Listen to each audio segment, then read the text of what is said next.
To my right, Melissa DeRosa, Secretary to the Governor. Secretary to the Governor is an official title. It's nothing to do with being an actual secretary. It's the top position in state government. Let's talk about where we are today. What are the priorities? What are the goals? Define the goal and prioritize the goal. We have two goals, two priorities, both important. First, keep the COVID rate down, vaccinate New Yorkers. We work at that 24 hours a day. Second, spring is here. We're reopening. We're not just building back New York. We're building it back better than ever before. When after you've gone through a trauma in life, whether it's a natural disaster or whatever, that's a moment to learn and to grow and to improve. That's what we did post 9/11. That's what we did post Hurricane Sandy. And that's what we're going to do post COVID. On the COVID numbers today, the overall positivity rate is 2.9. The statewide deaths, 44. Obviously, one is too many, but relatively, that is good news, and they are in our thoughts and prayers. Hospitalizations, 3,700, that's good news. ICU, 836, that's good news. Intubations, 521, that's actually good news. If you look at the numbers, you don't really look at the numbers day to day. We look at the trend of the numbers, and where we are now is the lowest since November 13th. Why is that important? November 13th is pre-Thanksgiving, pre-holiday surge, pre-any of the increase. So we're actually back to where we were before we hit the holiday increase. So that's very good news. Hospitalizations also continue to decline. Lowest number since December 4th. December 4th, that's also before we started to feel the effect of the holiday surge starting on Thanksgiving. You look at the positivity across the state, you see a different picture. I hate to repeat myself, but I do it all the time. You look at Western New York and the number in Western New York, and then look at the numbers in the rest of the state. You look at the variance among the regions in the state. What accounts for that? We don't believe there's anything that accounts for that other than the variation in human behavior and the precautions that people take and how seriously they take COVID. COVID is still a risk. It's still a threat. But you go from 4.7 in Western New York to Southern Tier, 0.8, which is right next door. It's your community determines your positivity rate. I don't know how else to say it. New York City, you see Staten Island with the highest infection rate, not as high as it was, but still higher than any borough in New York City. How do you explain that? Your community determines your infection rate. Your behavior determines your infection rate. Your family determines your family's infection rate. We've been very aggressive on vaccinations. We're doing it every way we can. We're advertising it. I'm going to be traveling across the state, stressing this message. Get vaccinated. Now, this has been a constant adjustment dealing with COVID. This graphic, I do because I like it. Nobody else likes it. But it's a prerogative of being governor. But it actually says something. It says, watch the dials, watch the gauges, watch the positivity increase, watch the hospitalization increase, and that informs you as to the calibration of economic activity versus protections. So the numbers are stable and going down, right? So we can start to open up more economic activity. Museum and zoo capacity will be raised to 50% starting next Monday. The weather is nice. We have magnificent zoos in this state. You want to get outside, you want to take the family somewhere, museums and zoos will be at 50%. Movie theater capacity will go to 33%. That will also start next Monday, April 26th. Indoor large arenas, basically sports arenas, will be raised to 25%. That begins May 19th.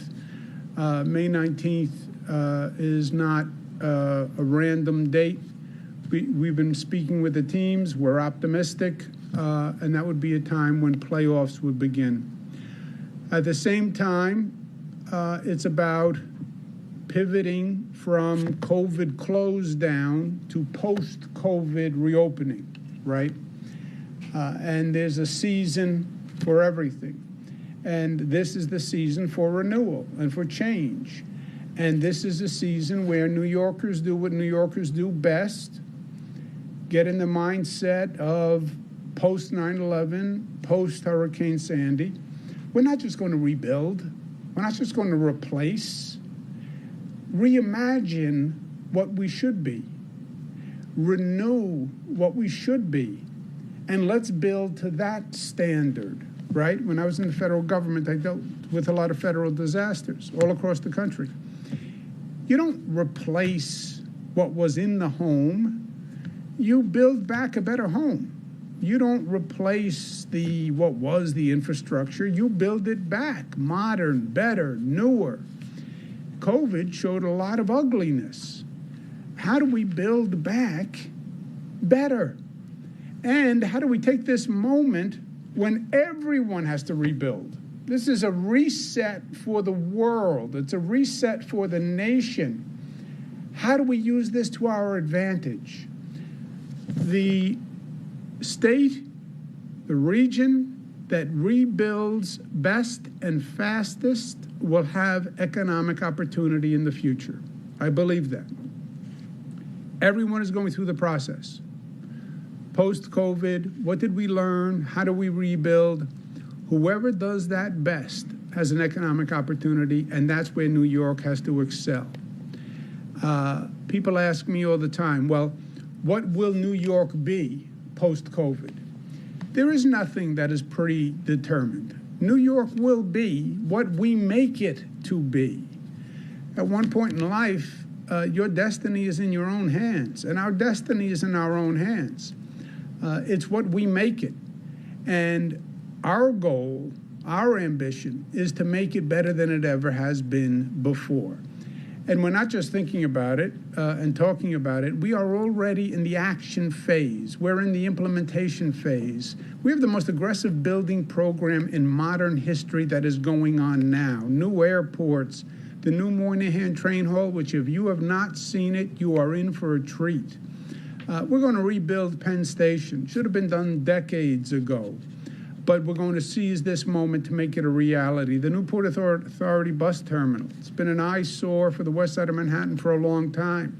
But now is the time. The commute from Long Island on the Long Island Railroad through Penn Station, which has been a daily torment.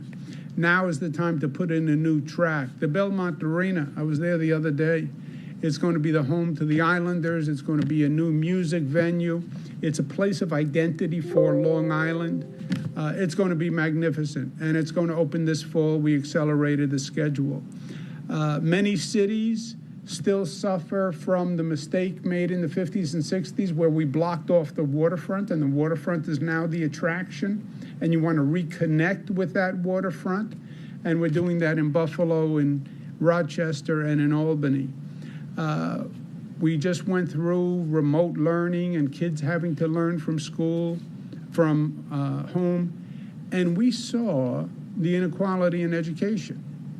Remote learning, yeah, if you have the computer, if you have someone who can work with you, and if you have broadband internet. And too many families had to go to the local fast food place or library to get broadband because they didn't have it at home. This remote learning discriminated against people, once again, the haves and the have-nots.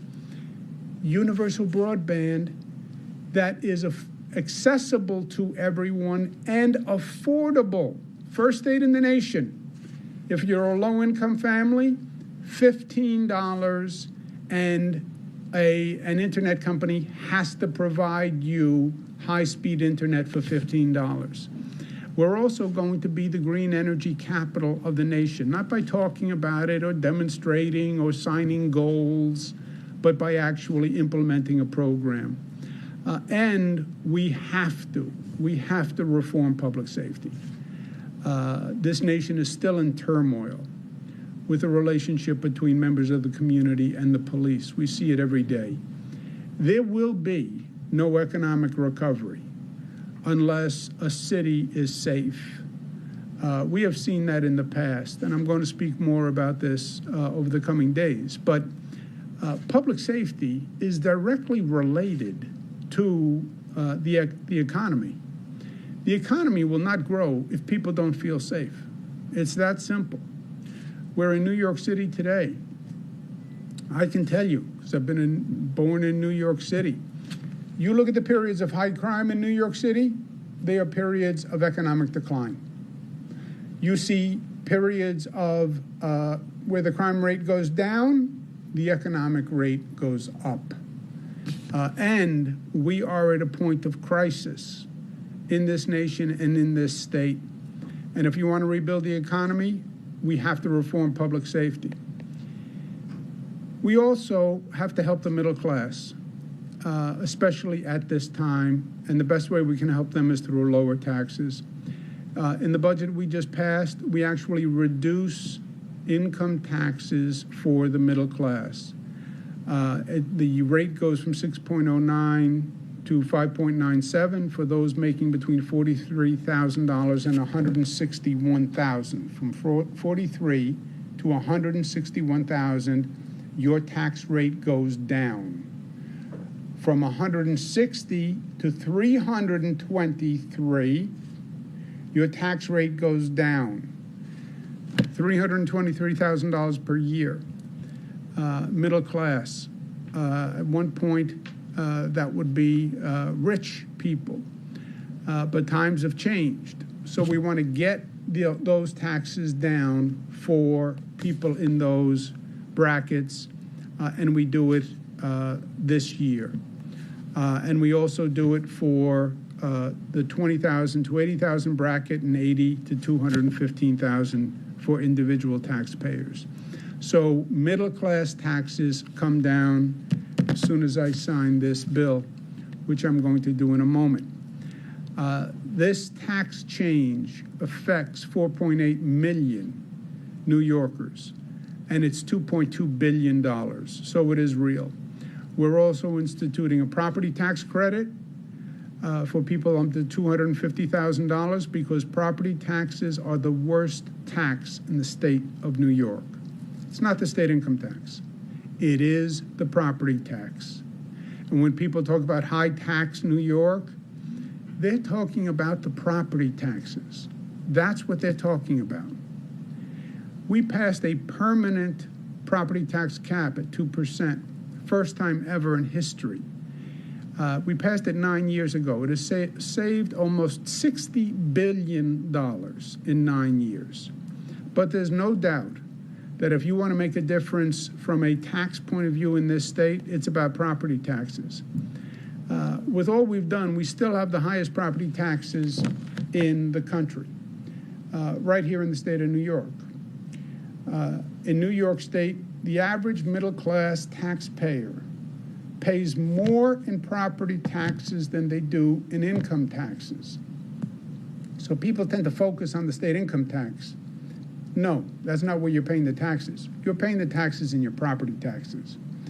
For example, we're in New York City today, downstate. Most people pay $10,000 in property taxes, $7,000 in income taxes. The problem is property taxes. Property taxes in the Hudson Valley and Long Island are among the highest in the nation. Nassau, Westchester, Rockland, highest property taxes in the nation by dollar amount of how much people pay. Upstate, highest property taxes in the nation as a percentage of your home value. So Nassau, Westchester, Rockland, highest absolute property tax payment. Upstate New York, highest property tax as a percentage of the value of your home. Home values are lower in upstate New York, but the property tax is higher. This situation has always been a problem. We made major progress when we passed the property tax cap, first time ever. But then what happens in 2017, the federal government actually made it worse.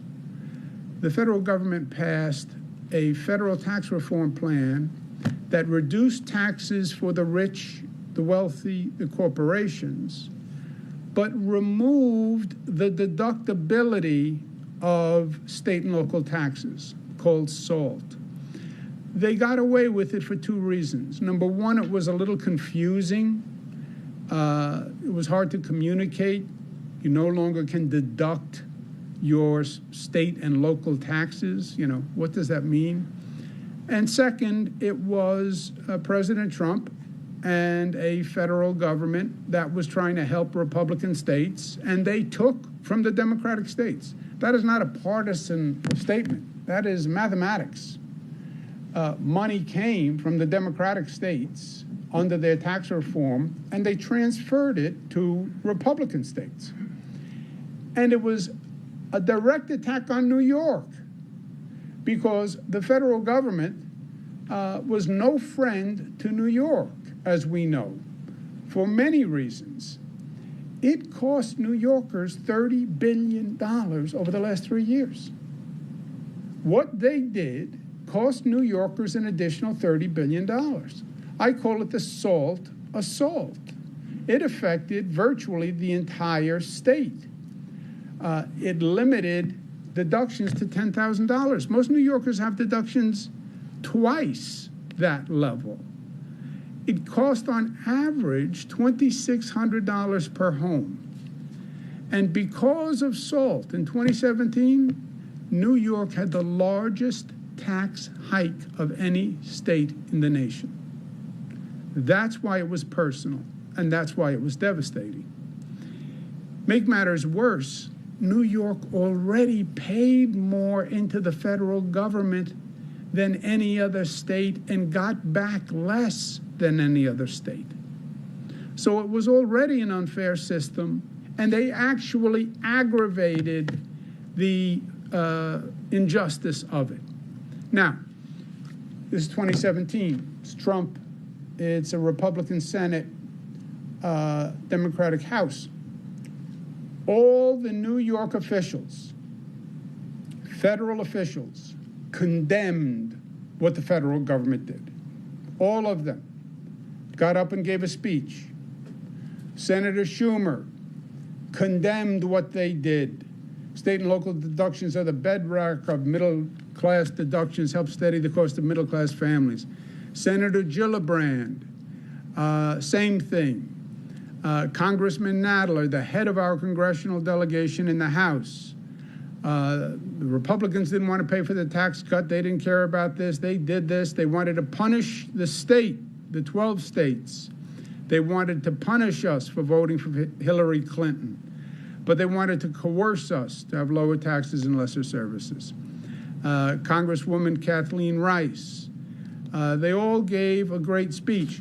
Moderate Republicans, not the hyper-conservatives or just the blind Trump loyalists, but reasonable, moderate Republicans like Congressman Peter King, who I believe was just that, moderate, reasonable, pro-New York Republican, said that it was outrageous what they did. Okay, that was their position. But for me, in life, it's not what you say, it's what you do. Since January, President Biden, who's a friend, Democratic Senate, Democratic Congress, no excuses, no Donald Trump, no Republican Senate. The Congress has passed multiple bills. They all promised to repeal SALT. They have not repealed SALT, and they must. There's another big federal package being proposed. They must repeal SALT. I understand a little bit about politics, but it is still about results at the end of the day. New Yorkers are bottom line people. Did you get it done? Well, I'm trying. Well, I believe. I made a good effort. Did you get it done? And we need results from Washington. SALT repeal means $12.3 billion to New Yorkers. SALT repeal is so powerful, it would lower the effective tax rate on New Yorkers' highest payers by 37%. We just put a surcharge on the state income tax for the highest earners to finance our reconstruction in essence. Our top rate went to 10.9% from 8.8. If they repeal SALT, the effective tax rate on the high earners goes to 6.9%. So if they repeal SALT, which I believe they must, the net effect in New York will be that we didn't raise taxes on anyone. We lowered taxes on everyone. Because when the SALT repeal happens, the top tax rate is not 10.9 in New York. It's really 6.9. And 6.9 is lower than what the taxes were. So when we did this budget and we did this surcharge on the high earners, we anticipated that SALT would be repealed because there is no justification not to repeal SALT, especially after the way it was done, especially after every federal official pledged to repeal SALT. So to Congress, my message is simple on behalf of all New Yorkers who pay taxes. Don't pass another bill until you fully repeal SALT. No political deals, no political games. Fully repeal SALT. It was a political attack on this state. It was a partisan political attack on this state. You promised to repeal it. Now is the time to do it. Lower our taxes. Help our economic recovery. Reverse the 2017 SALT in the wounds bill. I can't say it more clearly, but trust me, it is what every New Yorker knows and feels. And my job is very simple at the end of the day. I represent the people of the state of New York. I represent the people who are paying hard-earned tax dollars. I represent the people who were assaulted by the federal government in 2017. And I represent New Yorkers who demand justice. And for them to have justice, they need action. And they need action from President Biden, from Senator Schumer, from Congressman Jerry Nadler. These leaders must deliver, and they must deliver now. There are no excuses. What will New York's future be? It will be what we make it. We have to have the vision, dream big, and then do it. Build big, make it happen. Reform chronic problems like public safety and make it happen. Reform chronic problems like high property taxes and make it happen. We can be better than we have ever been. It's who we are. We just have to make it happen. And I am going to fight with you to make it happen every day. Thank you. I'm going to now sign this bill, which enacts the middle class tax program and the property tax credit, and the bill is signed. Questions? Thank you, Governor.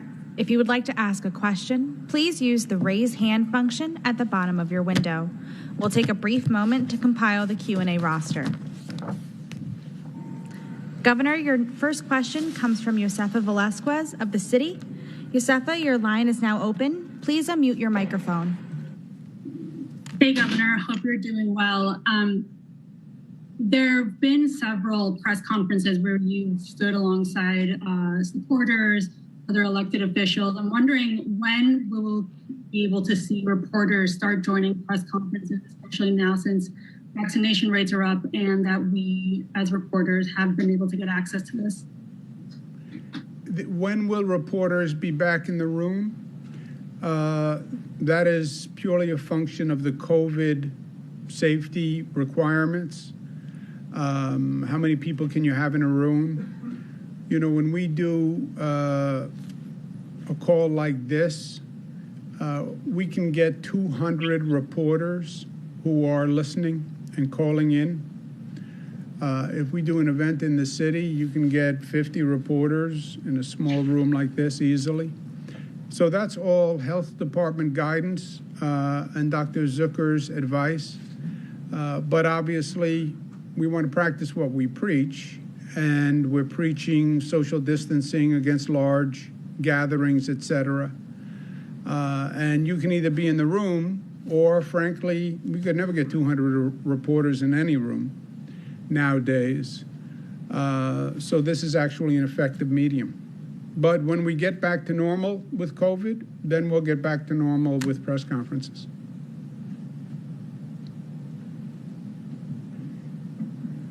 Governor, your next question comes from Adrian Smith of WSYR. Adrian, your line is now open. Please unmute your microphone. Hi, Governor. Adrian here with Channel 9 in Syracuse. Just wondering, we've seen a lot of popular events, Taste of Syracuse. Another is the Central New York Home and Garden Show that's actually held at the fairgrounds. So I'm just wondering if you can give us an update on the status of the New York State Fair, as we're just about 4 months away from it. Yeah, Adrian, just about 4 months. You know, we face this question every day. When I talk about the valve and the dials, COVID changes.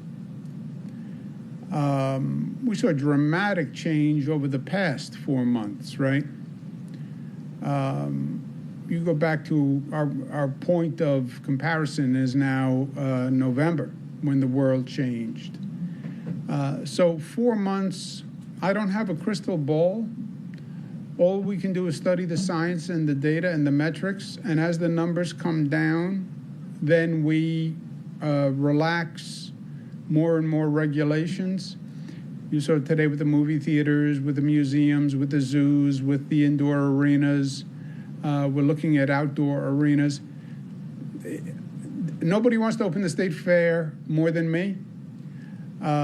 It is a fantastic facility. We have improved it tremendously, as you know. We've broken all sorts of attendance records.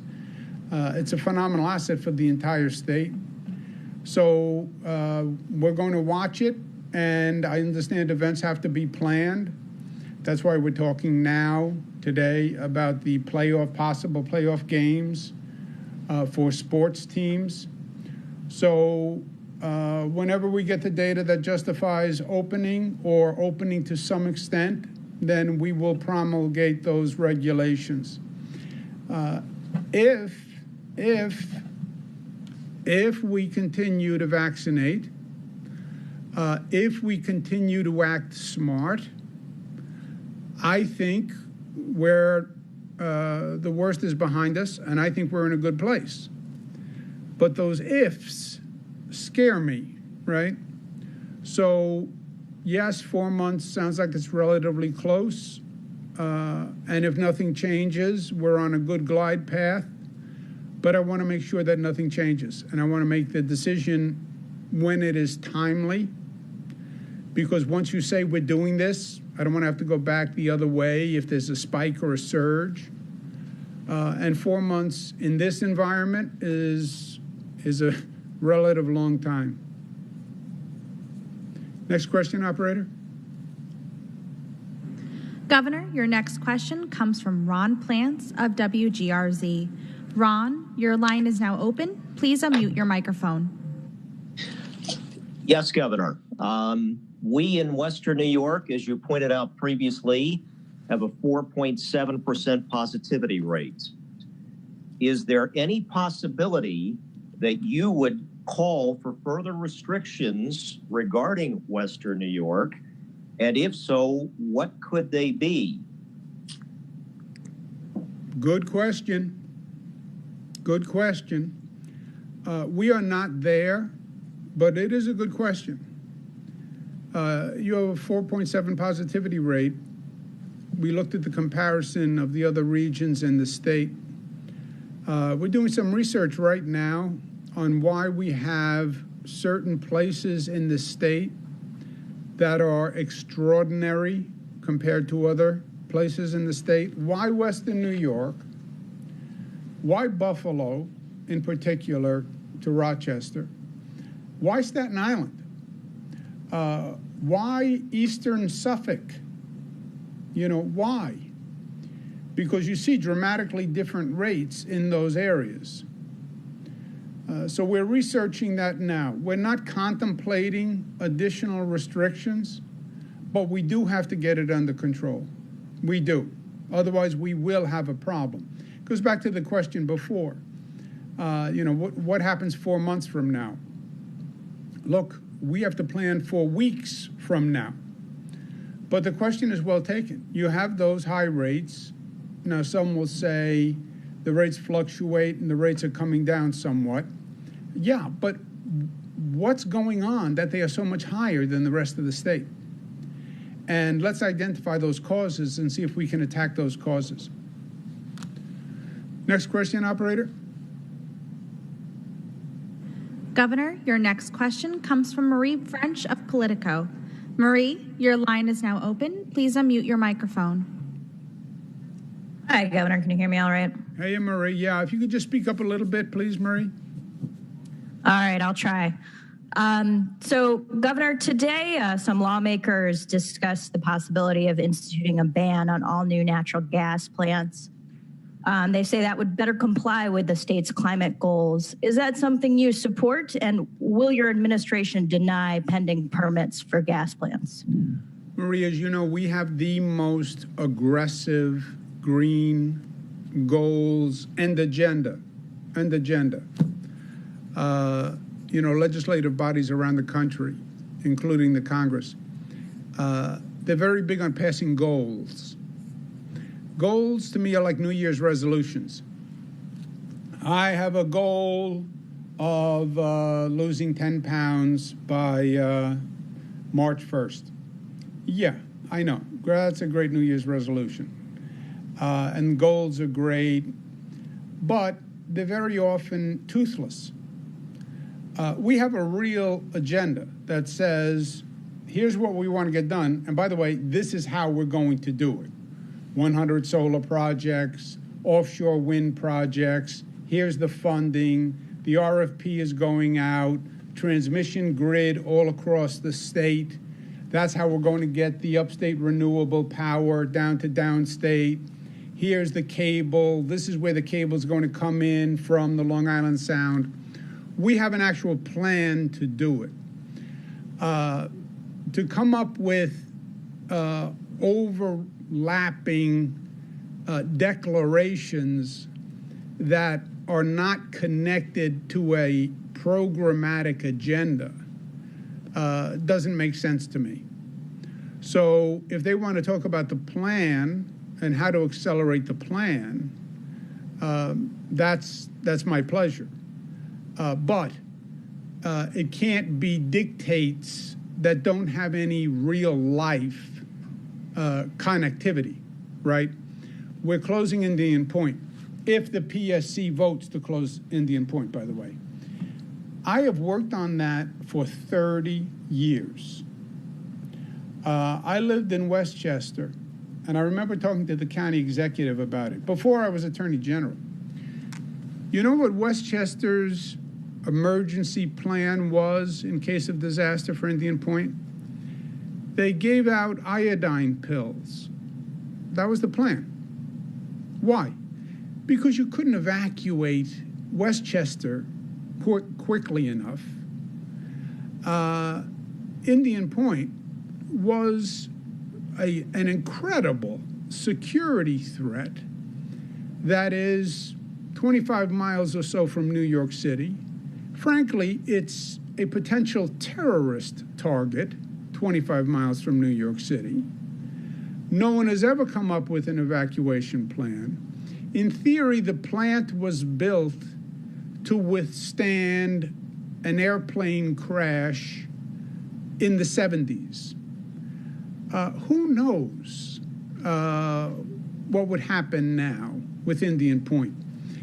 Plus, the operation of Indian Point has been problematic on an ongoing basis. I have appeared at Indian Point in the middle of the night a number of times because they have had operating issues. And I've gone there myself to check out the plant to make sure we were getting the truth that the operating plant malfunction was actually fixed.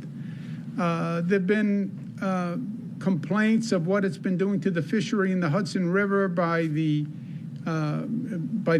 water intakes, destroying fisheries, and then putting out warmer water into the Hudson.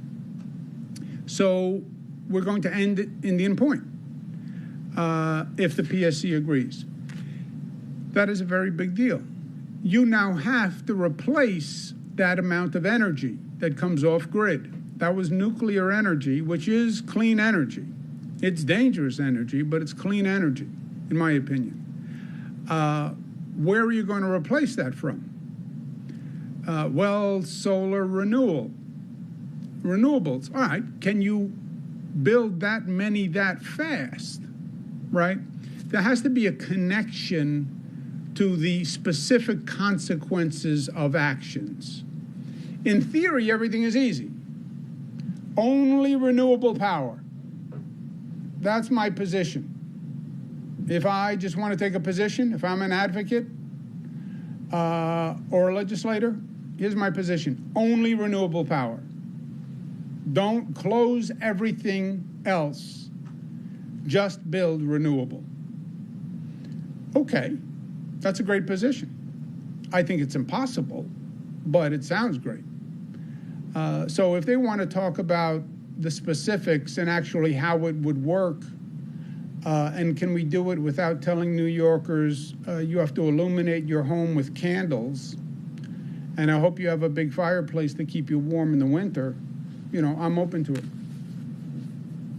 Next question. Are you saying that closing Indian Point is going to raise gas emissions? And I would say, you know, these gas power plants are seeing a financial incentive because of Indian Point's closure. But your administration could make the decision to block any new gas plants. That is a real world decision that your administration has to make. Yes, and our first choice, Marie, is to replace it with all renewables.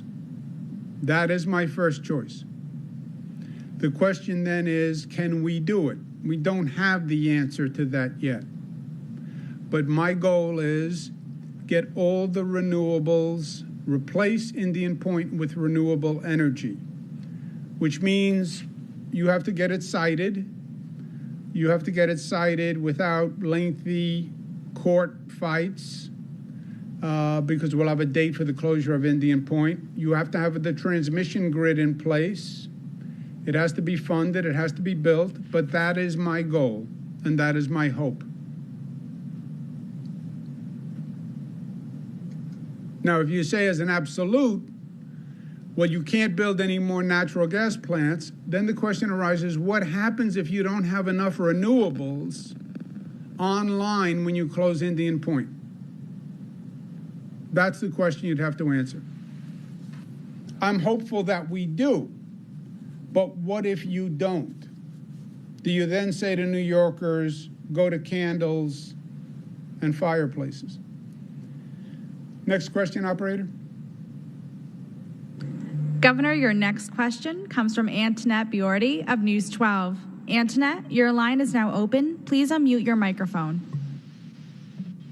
Thank you. Hi, my name is Antoinette Biordi, News 12.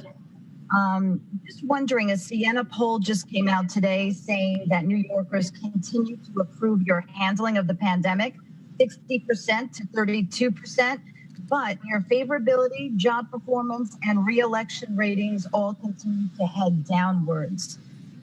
What do you want to say about that? I don't know. I don't know what that means. I don't know how people can say, I think you're doing a good job. But the favorable goes down. So, they do these polls all the time. I tell you the truth, I don't put too much stock into them. We're working very hard on the pandemic. New York's success in dealing with COVID is inarguable. We went from the highest rate of infection to the lowest, and I credit New Yorkers on that. We're now pivoting to the rebuilding, and we're very aggressive on that. And I'm going to focus on my job. That's what I've always done. And, public opinion goes up, it goes down. But if you're doing the job and people respect the job you're doing, to me, there's no more important barometer than that. Let's take one more question. Governor, your next question comes from Nick Reisman of Spectrum News. Nick, your line is now open. Please unmute your microphone.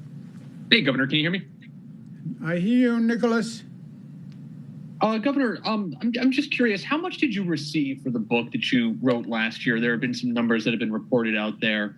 And could you clarify whether government officials were used to help you write that book?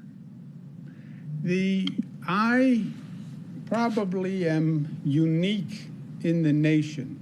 I'll give you something to play with. What public official in the United States has released more taxes, personal income taxes, for a longer period of time than I have? I bet you I've released my personal income taxes for the past 20 years. And I will do that again this year.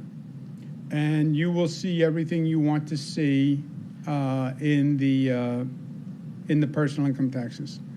And on the book,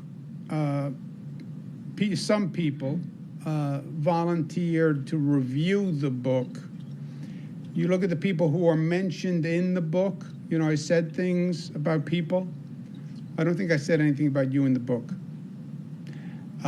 But some people were mentioned in the book. I wanted to make sure they were okay with the mention. I wanted to make sure that it represented what they did and the facts correctly. So some people volunteered to help on the book. Okay, operator. Okay, everybody. Thank you very much for joining us. Have a good day.